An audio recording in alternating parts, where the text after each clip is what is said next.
Assalamualaikum warahmatullahi wabarakatuh. Halo teman-teman.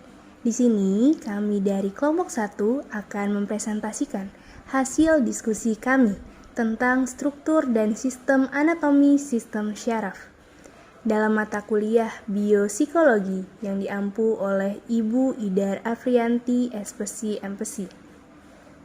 Sebelumnya, saya ingin memperkenalkan teman-teman saya dari kelompok 1, yaitu ada Teresia Agina Putri, Feby Zea Amanda, Yulina Makfirah, Siti Syakira, Nabila N. Imran Ritonga, dan saya sendiri Tiranti Mahdini Damayanti. Baik, saya akan menjelaskan definisi sistem saraf. Sistem saraf adalah sistem koordinasi berupa penghantam impuls ke saraf susun saraf pusat, pemrosesan impuls saraf, dan pemberi tanggapan rangsangan.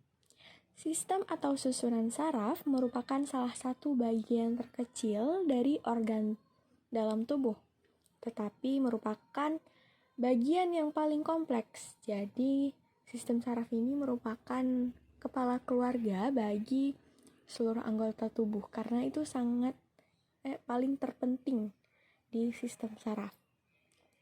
Susunan saraf manusia mempunyai arus informasi yang paling cepat dengan kecepatan pemrosesan yang tinggi dan tergantung pada aktivitas listrik, yaitu impuls saraf ini.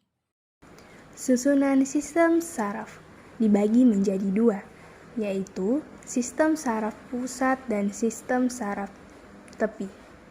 Sistem saraf pusat yang terdiri dari otak dan medula spinalis, atau yang sering disebut juga sumsum tulang belakang.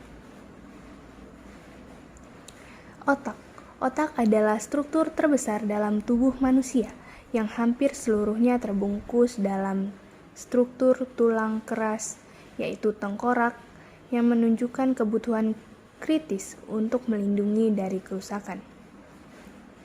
Otak merupakan alat tubuh yang sangat penting sebagai pusat pengatur dari segala kegiatan manusia yang terletak di dalam rongga tengkorak.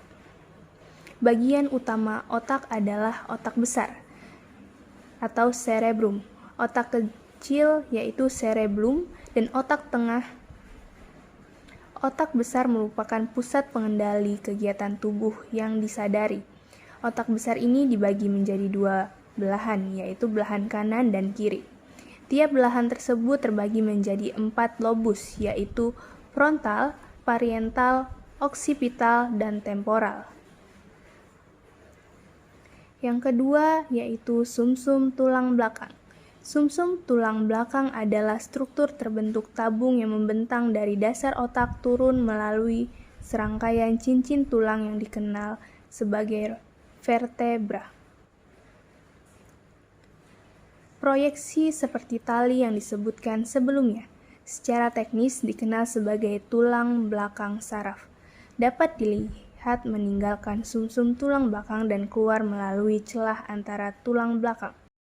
Baik, di sini saya akan menjelaskan apa sih itu sistem saraf tepi. Sistem saraf tepi atau susunan saraf tepi yaitu saraf kranial dan saraf spinalis yang merupakan garis komunikasi antara SSP dan tubuh. SST atau susunan saraf tepi tersusun dari semua saraf yang membawa pesan dari dan ke SSP atau sistem saraf pusat. Fungsi dari SST terbagi menjadi dua bagian, yaitu yang pertama ada sistem saraf somatik. Sistem saraf somatik terdiri dari 12 pasang saraf kranial dan 30 pasang saraf spinal. Proses pada saraf somatik dipengaruhi oleh kesadaran. Nah, untuk yang pertama itu ada saraf kranial, memiliki 12 pasang saraf kranial muncul dari berbagai bagian batang otak. Beberapa dari saraf tersebut hanya tersusun dari serabut sensorik, tetapi sebagian besar tersusun dari serabut sensorik dan motorik. Adapun 12 pasang dari saraf kranial, yang pertama itu ada saraf olfaktori, bertugas untuk membawa rangsangan bau dari indera penciuman atau hidung ke otak. Dua, ada saraf optik. Ini berperan dalam meneruskan rangsangan dari retina ke otak. Saraf ketiga ada saraf saraf okulomotor yang berperan sebagai fungsi motorik mata, yaitu mengatur respon pupil ketika menangkap cahaya, membuka kelopak mata, dan menggerakkan bola mata ke arah batang hidung, tengah atas, serta pinggir atas dan bawah. Yang keempat ada saraf troklear, yaitu untuk mengendalikan otot oblik superior mata, yaitu otot yang berfungsi untuk menggerakkan mata ke tengah bawah. Kelima ada saraf trigeminal, memiliki fungsi sensorik maupun motorik. Fungsi sensorik saraf ini adalah merasakan sensasi di kulit kepala, wajah, dan leher atas. Sedangkan fungsi motoriknya berperan dalam mengendalikan gerakan otot pada bagian telinga, rahang, dan mulut. Yang keenam yaitu ada saraf abdusen yang bertanggung jawab dalam mengoperasikan otot rectus lateral, yaitu otot yang menggerakkan bola mata ke arah telinga atau pinggir mata. Yang ketujuh ada saraf facialis yang berperan dalam mengontrol gerakan menutup mata dan ekspresi wajah, menerima rangsangan rasa pada lidah, serta merangsang reproduksi air mata dan air liur. Yang kedelapan ada saraf vestibulococlear yang bertanggung jawab atas indera pendengaran, keseimbangan tubuh, dan postur tubuh. Yang kesembilan ada saraf glossopharyngeal, yaitu berhubungan dengan lidah, tenggorokan, dan salah satu dari kelenjar ludah, yaitu kelenjar parotis.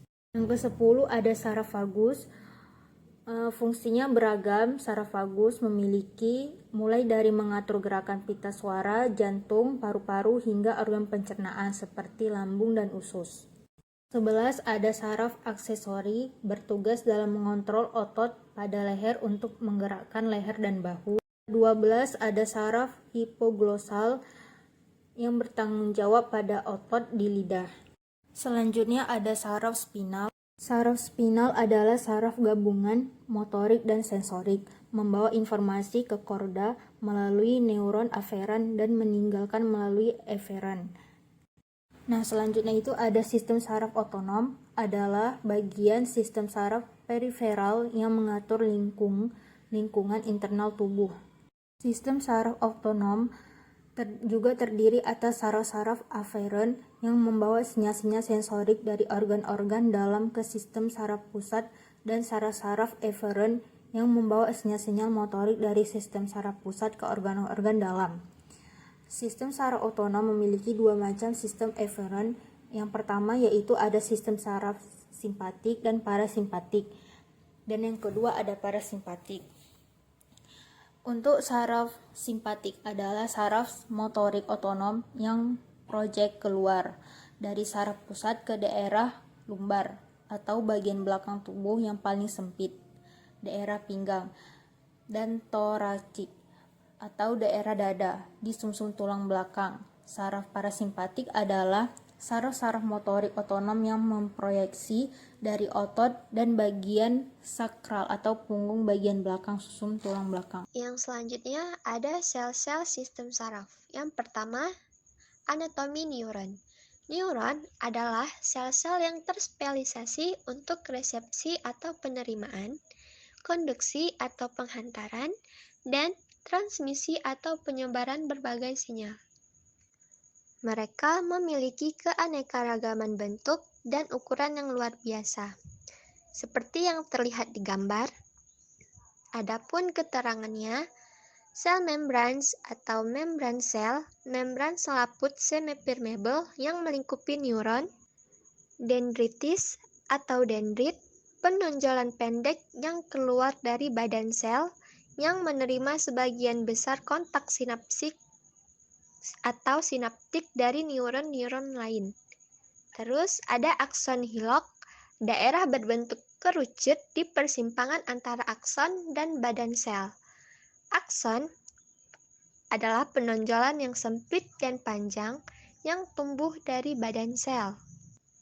Myelin atau insulator, material untuk mencegah konduksi berlemak yang mengelilingi beberapa akson, nodes of Ranvier atau nodus Ranvier, celah di antara bagian-bagian myelin, buttons atau kancing, ujung cabang akson yang mirip kancing yang melepaskan bahan-bahan kimia ke dalam sinapsis.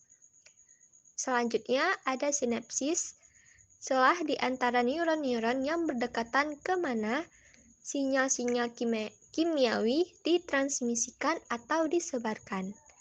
Terus yang terakhir ada sel body atau badan sel, pusat metabolik neuron juga disebut soma. Selanjutnya kita akan membahas tentang golongan-golongan dari neuron. Yang pertama ada endoplasmic reticulum atau reticulum endoplasmik, yaitu sistem membran atau selaput yang terlipat di dalam badan sel eukariotik. Nah, reticulum endoplasmik ini terdapat dua bagian, yaitu bagian kasar, dia memiliki ribosom yang berperan di dalam sintesis protein. Dan yang kedua itu ada bagian halus, itu dia tanpa ribosom. Nah, dia berperan di dalam sintesis lemak. Yang kedua itu ada sitoplasma, yaitu zat bening yang berbentuk seperti gel di dalam membran sel, tetapi berada di luar nukleus. Yang ketiga itu ada ribosom. Nah, ribosom itu sendiri merupakan tempat proses pembentukan protein terjadi di dalam sel. Ribosom juga diletakkan pada sisi sitoplasmik, membran luar selubung nukleus yang bertemu dengan RE kasar. Nah, RE kasar ini adalah reticulum endoplasmik bagian kasar. Selanjutnya itu ada Golgi kompleks atau badan Golgi, yaitu sistem membran yang membungkus molekul-molekul dalam vesikel.